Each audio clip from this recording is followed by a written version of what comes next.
হয় এই মুহূৰ্তত আমি আহি উপস্থিত হৈছোঁ বৰপেটা জিলাৰ বাগবৰত থকা এখন ঐতিহ্যমণ্ডিত সত্ৰ গুৰুজনা মাধৱদেৱে স্থাপন কৰা বৈঠাপুতা ঘাট সত্ৰ। এই সত্ৰখন আছে বৰপেটা জিলাৰ বাগবৰত। কিন্তু সম্প্ৰতি এই সত্ৰখনলৈ ব্ৰহ্মপুত্ৰ যি গৰাখহনীয়াই ভাবুকি কঢ়িয়াই আনিছে। আমি বৰ্তমান বাগবৰৰ যি এই বৈঠাপুতা সত্ৰখন আছে সত্ৰখনৰ ঠিক সন্মুখতে উপস্থিত আছোঁ। ইয়াৰ সৃষ্টি কৰিছে আৰু সত্ৰখনলৈ ভয় ভাবুকি কঢ়িয়াই আনিছে। ক'ব লাগিব যে মই ভিডিঅ' জাৰ্নেলিষ্ট সঞ্জীৱক অনুৰোধ জনাম দৃশ্যসমূহ দেখুৱাবলৈ। চাওক, এইখন হৈছে বৈঠাপুতা ঘাট সত্ৰ আৰু এই সত্ৰখনৰ 20 মিটাৰ নিলগতে আছে ব্ৰহ্মপুত্ৰ নদী। আৰু সম্প্ৰতি যি এই সত্ৰখনলৈ অহা বাটটো আছে, বাটটো কিন্তু বৰ্তমান ব্ৰহ্মপুত্ৰৰ যি খহনীয়াত যা যোৱাৰ উপক্ৰম হৈছে। ইতিমধ্যে কিছু অংশ ব্ৰহ্মপুত্ৰত যা গৈছে, সেই দৃশ্য আমি দেখুৱাম। আৰু এটা কথা উল্লেখ কৰিব লাগিব, যিহেতু এই বাগবৰখন হৈছে সংখ্যালঘু অধ্যুষিত অঞ্চল। ইয়াত প্ৰায় খিলঞ্জীয়া 30টা পৰিয়ালে বসবাস কৰে আৰু এই 30টা পৰিয়ালে সত্ৰখনক ৰক্ষণাবেক্ষণ দি আছে।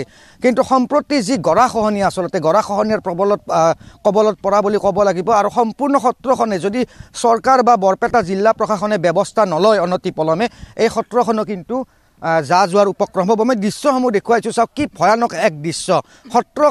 সত্ৰখনৰ 20 মিটাৰ নিলগতে এই ভয়ানক দৃশ্য, এই গৰাখহনীয়াৰ দৃশ্য। আৰু এই পথটোৱে হৈছে বাগবৰ সত্ৰ, বাগবৰৰ যি বৈঠাপুতা ঘাট সত্ৰ আছে, বৈঠাপুতা ঘাট সত্ৰলৈ অহাৰ যিটো মূল পথ, এই মূল পথ। আৰু এই মূল পথটোৰ দৃশ্য চাওক আপোনালোকে, কিদৰে গৰাখহনীয়াৰ কবলত পৰিছে। আৰু প্ৰতি বছৰে চৰকাৰে ইয়াৰে যি সত্ৰৰ লোকসকল আছে বা যি আমি উল্লেখ কৰা ধৰণে 30টা পৰিয়ালে সত্ৰখন ৰক্ষণাবেক্ষণ দি আছে, তেওঁলোকে বাৰম্বাৰ চৰকাৰক অনুৰোধ কৰি আহিছে, বৰপেটা জিলা প্ৰশাসনক অনুৰোধ কৰি আহিছে।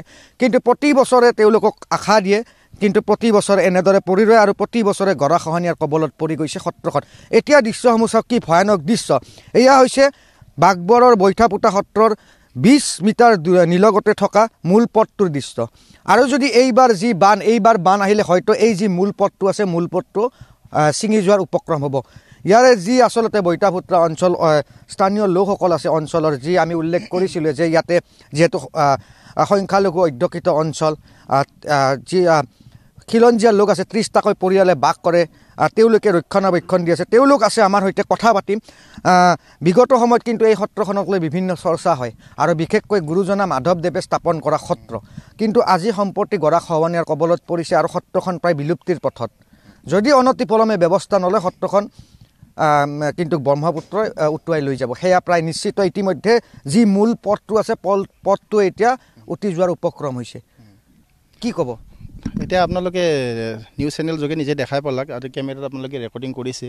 আৰু এই আমাৰ নিউজ চেনেলে আমাৰ এটা আহি থাকে আৰু আমি বহুত অনুনয় বিনয়, বহুত কাটৰ অনুৰোধ জনাইছোঁ, চৰকাৰকো জনাইছোঁ। আজি আমি মোটামুটি 10 বছৰ ধৰি আমি এই ভুক্তভোগী হৈ আছোঁ।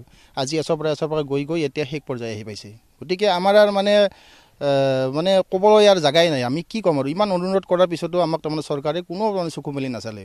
তে সেয়া আমি খুব দুখত। যদি এইবাৰ ৰাস্তাটো ছিঙি যায়, আমি এই সত্ৰখন ইয়াতে থৈ আমাৰ এৰিয়া অঞ্চলবাসী ৰাইজে আমি এটা সিদ্ধান্ত লৈছোঁ, আমি ইয়াৰ পৰা গুচিয়ে যাম। আৰু এনেও আমাৰ এটা মানুহ নাই, মাত্ৰ 30টা পৰিয়ালে আমি সত্ৰখন ধৰি ৰাখিছোঁ। গতিকে আমাক যদি মৌলিক অধিকাৰখিনিও নাথাকে, আমাৰ য'ত যাতায়াতখিনি নাথাকে, গতিকে আমি ইয়াতে সত্ৰখনৰ মানুহ আহিব কেনেকৈ? আজি ওদালগুৰিৰ পৰা আহিছে, বৰপেটাৰ পৰা বহুত বিভিন্ন ঠাইৰ পৰা যাত্ৰীবিলাক আহি এতিয়া সত্ৰখনৰ দৰ্শনৰ কাৰণে আহিছিল। যদি এই মূল পথটোৱে নাথাকে, গতিকে ইয়াত অহাটো অসম্ভৱ হৈ যাব। গতিকে আমি এতিয়াও সময় আছে, এতিয়া আমি আৱেগত কৈছোঁ আমি ইয়াৰ পৰা গুচি যাম বুলি। কিন্তু আমাক যদি এই সত্ৰখনৰ যদি এই পৰিৱেশখিনি, এই ৰাস্তা ঘাটখিনি যদি আমাক বান্ধি যদি সুকলমে কৰি দিয়ে, নিশ্চয় আমি অদূৰ ভৱিষ্যত সত্ৰখন ইয়াতে ৰাখিম বুলি আমাৰ এটা মনৰ এটা বিশ্বাস। আৰু আমাৰ পূৰ্বপুৰুষ উত্তৰ পুৰুষসকলে যাতে যিখিনি কৰি থৈ গৈছিল, আমাৰ পিছৰ পিঢ়িও যাতে এই সত্ৰখন ইয়াতে ধৰি ৰাখি এই গুৰু দুজনাৰ আমাৰ যিটো অমৃত বাণী, আমি যাতে ইয়াৰ পৰাই বিলাই যাব পাৰোঁ, সেইখিনিয়ে মোৰ ক'ব লগা। হয়, আৰু যথেষ্ট সংখ্যক লোক আছে স্থানীয়। মই আপোনাৰ ওচৰলৈ আহিছোঁ যে চৰকাৰখনে হিন্দুত্বৰ কথা কয় বা চৰকাৰখনে আমাৰ যি অসমৰ পৰম্পৰাগত সত্ৰসমূহ আছে ৰক্ষণাবেক্ষণৰ কথা কয়। আৰু দেখাও গৈছিল এই চৰকাৰখন অহাৰ পিছতে সত্ৰসমূহলৈ বিভিন্ন অনুদান বিভিন্ন সময়ত দিয়া দেখা গৈছিল। বাগবৰ সত্ৰলৈ চৰকাৰে কোনো অনুদান এতিয়ালৈ দিয়া নাই নেকি? হয়, নমস্কাৰ। চৰকাৰে অনুদান দিয়াৰ ভিতৰত আমি আসাম দৰ্শনৰ পৰা মাত্ৰ 10 লাখ টকা পাইছিলোঁ। আৰু সেই পইচাখিনি আমি সত্ৰখন অলপ জাকত জিলিকা কৰিছোঁ। কিন্তু কথা হৈছে কি, এতিয়া আমাৰ সত্ৰখনৰ যিটো মূল পথটো এটা ছাইড আপোনাৰ দাবি গৈছে, আপোনালোকে নিশ্চয় দেখিছে।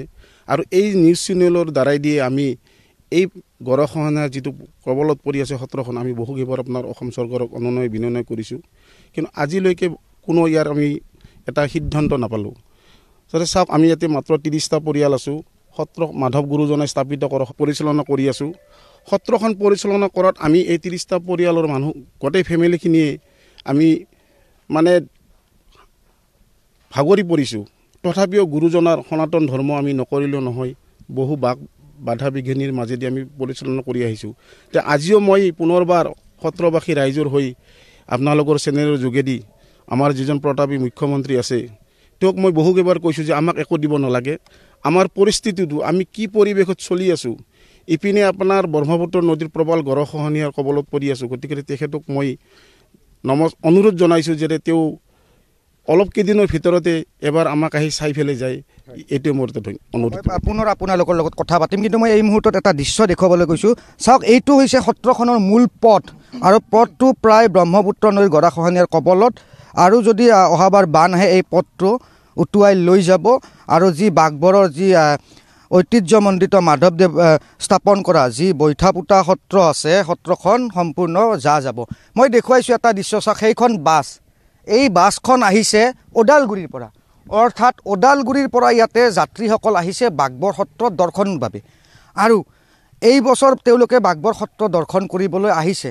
কিন্তু যদি অনতিপলমে চৰকাৰে ব্যৱস্থা নলয়, চাওক, এতিয়াও বাছখন কিন্তু সত্ৰলৈ আহিব পৰা নাই। সত্ৰৰ যি পথটো আছে, পথটোৰ দলঙৰ সেইপিনে থৈ আহিব লগা হৈছে, কিয় ইয়াৰ মূল পথটো প্ৰায় গৰাখহনীয়াৰ কবলত পৰিছে, যাৰ বাবে বাছখন আনিব পৰা নাই।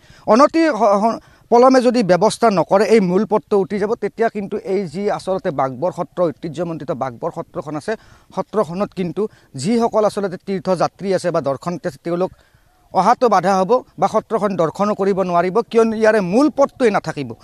গতিকে সেয়ে আমিও অনুৰোধ জনাইছোঁ আমাৰ এই প্ৰতিবেদনৰ জৰিয়তে, যাতে চৰকাৰে আমাৰ এই প্ৰতিবেদন চাই অনতিপলমে ব্যৱস্থা গ্ৰহণ কৰে। বৰপেটাৰ যি জিলা প্ৰশাসন আছে, জিলা প্ৰশাসনে অনতিপলমে ব্যৱস্থা কৰে, কিয়নো বাৰম্বাৰ এওঁলোকে অনুৰোধ কৰি আহিছে। মই পুনৰ আপোনাৰ ওচৰলৈ আহিছোঁ। ইয়াতে এগৰাকী স্থানীয় বিধায়ক আছে, বৰপেটা জিলা প্ৰশাসন আছে,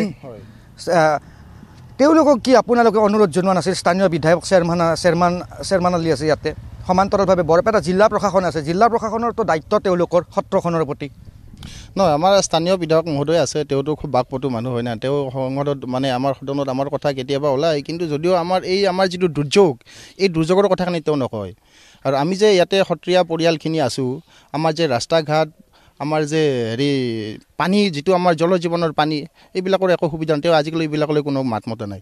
আৰু লগতে আমি বৰপেটা জিলা প্ৰশাসনৰ তাতে বহুতো আমি অনুনয় বিনয় কৰিছোঁ। আমাৰ উপায়ুক্ত মহোদয় আগতে আমাৰ 19ত এজন বিধায়ক আছিলে, আমাৰ থানেশ্বৰ মালাকাৰ ছাৰ, তেওঁ অহাৰ পিছত আমাৰ সত্ৰখনৰ এটা মানে পৰিৱেশটো মানে পৰিৱৰ্তন হৈছিল, কিন্তু তাৰ পিছত আৰু আমি গৈও মানে আমাৰ একো ফলপ্ৰসূ আমি একো পোৱা নাই। আৰু লগতে আমাৰ ইয়াতে পীযুষ হাজৰিকা মহোদয় আহিছিল, আমাৰ তেতিয়া 22ত আহিছিলে। আহোঁতে তেতিয়া তেওঁ কৈছিলে যে মই কালিৰ পৰা আমি কাম আৰম্ভ কৰিম। তেওঁ কৰিছিলে কালিৰ পৰা, কিন্তু সেইটো তাৎক্ষণিক মানে এটা সাময়িক কাম আছিল, কিন্তু আমাক লাগিছিল পাৰ্মানেণ্ট চলিউশ্যন, যাৰ কাৰণে আজি সেই পাৰ্মানেণ্ট চলিউশ্যনটো নোহোৱাৰ কাৰণে আজি আপোনালোকে কেমেৰাৰ আগত দেখাই পাইছে। তেওঁলোকে আমাৰ যোৱা বছৰ 2,39,00,000 কিবা 13,000 টকাৰ এটা কিবা স্কীম দিলে, সেইটো পাৰ্কো পাইন আছিলে। কিন্তু সেই পাৰ্কো পাইনটো কি কৰিল, পাৰ্কো পাইনটো পেলোৱাৰ পিছত আমাৰ সত্ৰৰ ফালে বেছিহে ভাঙি আহিল। মানে ইয়াত মানে টেকনিকেল যিটো হৈছিল তেওঁলোকেহে জানে, আমিতো নাজানো। আমি ভাবিছোঁ যে কিবা এটা প্ৰটেকশ্যন হ'ব, কিন্তু পাৰ্কো পাইনটোৰ ফলত আমাৰ ইফালে সত্ৰৰ ফালে মানে নদীটো গুচি আহিল, অপজিট ফালেহে মানে বালি চাপৰি পৰি গ'ল। গতিকে সেইটো এটা মানে ছাকচেছ নহ'ল। গতিকে আমি এতিয়া চৰকাৰো আমাৰ দক্ষ মানে মুখ্যমন্ত্ৰী মহোদয়ক তেওঁক বিনম্ৰ অনুৰোধ জনাইছোঁ যে আমাৰ সত্ৰখন ৰক্ষা কৰক, অন্ততঃ মানুহখিনি ইয়াতে থকাৰ কাৰণে যাতে আমাক এটা ব্যৱস্থা কৰি দিয়ক। ধন্যবাদ। নিশ্চিতভাৱে চাওক, সত্ৰখন আছে বাঘবৰৰ ঐতিহ্যমণ্ডিত, আমি উল্লেখ কৰিছোঁৱে গুৰুজনা মাধৱদেৱে স্থাপন কৰা বৈঠাপুতা ঘাট সত্ৰ, আৰু এই সত্ৰখনৰ সমান্তৰালভাৱে আমি উল্লেখ কৰিছিলোঁৱে যে এইটো হৈছে এটা সংখ্যালঘু অধ্যুষিত অঞ্চল, আৰু ইয়াত খিলঞ্জীয়া লোকৰ কেৱল 30টা পৰিয়ালেই থাকে।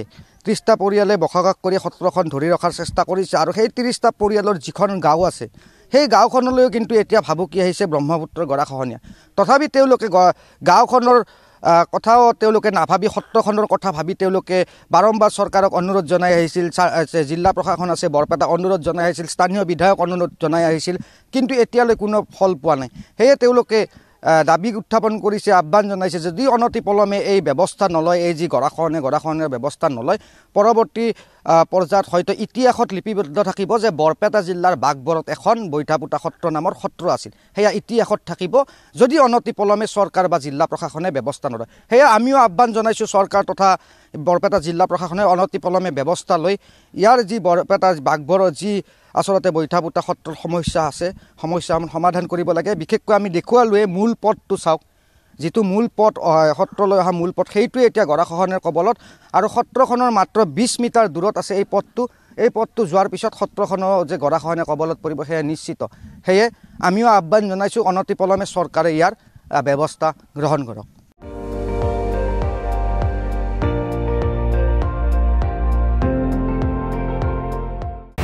আপুনি চাই আছে ND24, সৰ্বশ্ৰেষ্ঠ নহয় সৰ্বোত্তমৰ দৌৰ।